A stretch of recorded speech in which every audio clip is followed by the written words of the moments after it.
Hey folks, this is ioEther and we're back playing some more World of Tanks. So as you can see, this is MrSkillerPro in his ELC with that beautiful paint job. And this is a tier 6 game on Ensk. So this is, ooh, look at that slow pan. This is fixed camera mode, obviously. Also, this is an encounter game, and we're gonna go have some fun. So the ELC is a skip and take as far as matchmaking goes. So it should get tier 6 as the lowest possible thing it could get. This is optimum matchmaking as far as the game is concerned. But before we actually get into gameplay, remember things to talk about. As always, if you want to support the channel, the best way is to like any videos you enjoy.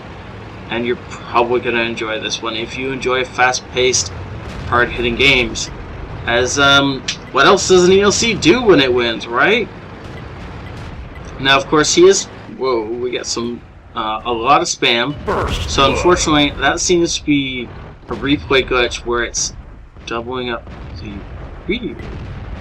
Okay, so instead of aiming for the artillery, which he couldn't one-shot, or most likely couldn't one-shot, he instead aims in on the Jackson and gets a bunch of damage off on that. Now, artillery did go down to friendly artillery, so it didn't matter in the end. In the end, he still got a bunch of damage off. Ooh, the side of a Cromwell. Ooh, yeah, that poor guy. That's about average damage for an ELC shot, about 240 or so, which is why he didn't shoot at the enemy artillery. Probably wasn't going to kill it. Might as well get damage on another target. Nice shot into the side of the VK.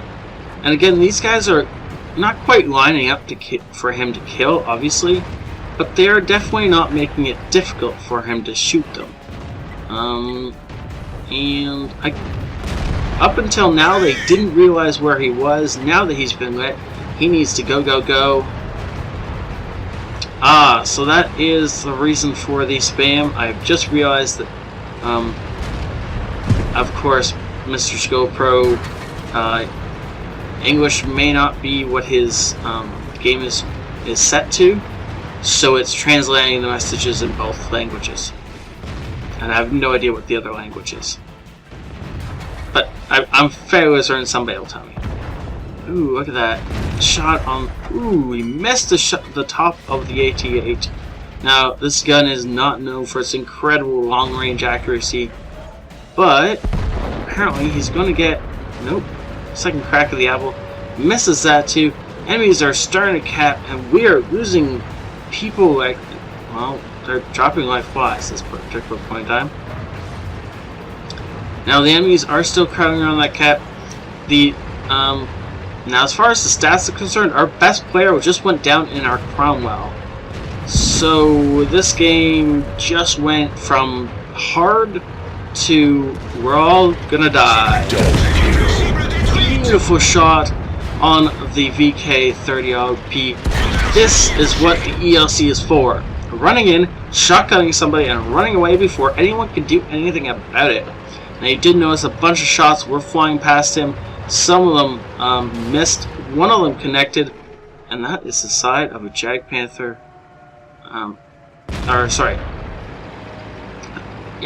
Jag Panzer 4, Panzer, not Panther. Complicated German names. Anyways, back of an AT-8, side of a Hellcat, is well preferred. AT-8 still not looking in this direction, so we can just zip on past him. Or we can wait for a reload, snuggle up behind him, and put a shot. Sun don't shine. Beautiful job. Okay, now we have problems. Now there's two guys on or around the cap. They apparently have decided that they're going to go kill the little ELC versus capping him out. Now, Jag Panzer has, of course, spotted us. Unfortunately, MrSkillerPro flubbed that shot. Panicked a little bit too much. Whoa, Mr. Jag Panther. Jag Panzer. He was trying to anticipate MrSkillerPro trying to circle him, and So he basically out-circled himself. He out-juked himself is what happened. Now there's a Cromwell in front of us. No, there's not. There's a Jackson right here. Jackson just fired. He missed. Somebody did 100 damage to us. That was probably the Cromwell, to be honest. Jackson fires again, misses again. No more Jackson. And now we only have an air out and Type 58 and SU-100 left. Now, of course, I forgot to count how many enemies he started with, but I'm fairly certain it was more than 5. I think he may have had 6. It may have been a 6-on-1 to start with. Maybe it was just a 5-on-1. Either way, he's cleaning them up, mostly because they're letting him. And he sneaks into this bush right here, knowing that he has at least an SU-100 on his tail. As long as all 3 of them don't come around the corner at the same time, this should be a really awesome play. Now, enemies may have figured out that it's a bad idea to be chasing down an ELC. I mean, obviously they haven't really. Yep, dead 58. And he just backs around the building. Now, at some point, they may just decide to go cap. But at this point, they've already given him the Bradley Walters. That's really bad. Arrow's got him. No way he lives through this. That was a great game, though. Why are we alive? No, seriously, why are we alive? So the arrow was hereish. Tracked him, what, hereish? Yeah, about there. So all the arrow had to do was spend like 2 seconds, maybe 5 seconds driving this way, and he would have been able to have a clear shot to kill him. Instead, the arrow drives this way, and MrSkillerPro gets away. Okay, well, that was a miracle. Which happens a lot with the ELC, to be honest. ARL still looking the wrong way. MrSkillerPro using his high camera, like zooming his camera out as far as possible in order to see where the ARL is aiming. Now he's going to zip around. He wants to reposition. He wants to come at the ARL from a different angle, one the ARL's not expecting him to come from. Unfortunately, with the cap circle there, it was ooh, that is not an ARL. That's an SU-100 who was thinking about flanking us, and we managed to flank him, mostly by accident. Now, of course, stepping on the gas in full reverse, setting up behind a tree, and he's just going to wait for the SU to pull around the corner. Because the SU is going to figure that MrSkillerPro is just going to be running for it. No, apparently the SU is being careful. Ooh, arrow. Ooh, cut shot into the arrow. Arrow misses the return shot. Now we know we can out-reload the ARL because we fired first. So beautiful. SU-100 right there did finally follow us. Gets around the SU-100, and it's game over. Unless you flub the shot, this is game over.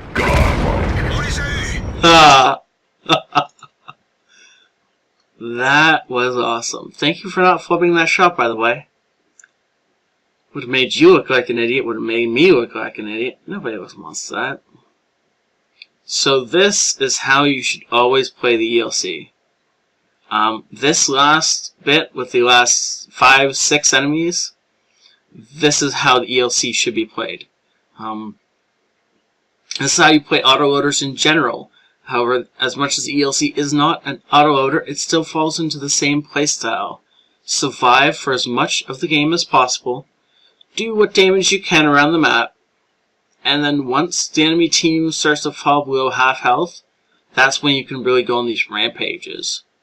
And as much as the ELC is not an autoloader, and I will stress that because it's 10-second reload at tier 5, it does in fact feel like an autoloader with the exact same playstyle. Just run up, murder somebody, and run away before they can do anything about it. And that is what the ELC is best at. Now, the one difference the ELC has over most other tanks is the fact that it's so freaking tiny and fast that it will feel as if you have a force field around you and nothing can penetrate you when you're going at top speed and dodging. 1700 experience without premium, without a daily double. That's just insane.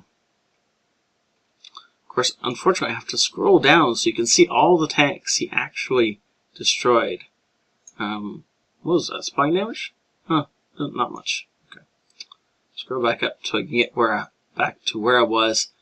Earning himself the Mark 1. I always forget what this is.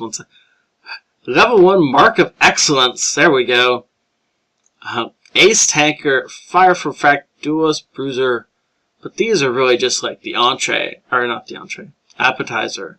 Then we get over to the Pools Medal. And a Kolobanov's Medal. In an ELC Tier 5 tank. This was an amazing game. And of course, High Caliber and Top Gun are just superfluous. They're obvious at this point in time. Just the amount of damage he poured out. And look at this. The only tank he didn't actually shoot that he got damage on was the ELC. Everybody else he spied or whatever, he actually dealt damage to. And most of them he got the kills on. Wow. 2,400 damage in a tank that does about 240 per shot. So it's almost one shot for every kill he got. And look at this difference in XP. Holy crap. That was an awesome game. And considering the fact that the stats said this guy was the best guy on our team, I'm gonna say the stats aren't completely accurate all the time, so don't worry about them. 20 shots fired, 17 penetrated, so a lot of those were below average shots or finishing up enemies. Of course, that AT-8 had like 7 health when you killed him or something like that. 10 of 10. That is awesome. And for a light tank that was scouting, he didn't do a whole lot of scouting, right? But he stayed alive long enough to win this game. And look at that. This tells me... Where is it? Ammunition. Yeah. This tells me he did not shoot any gold that game. That was all standard ammunition fired from a 90mm mounted on our rocket. That is why I like my ELC. That was an awesome game. Thank you so much, MrSkillerPro, for saying that in.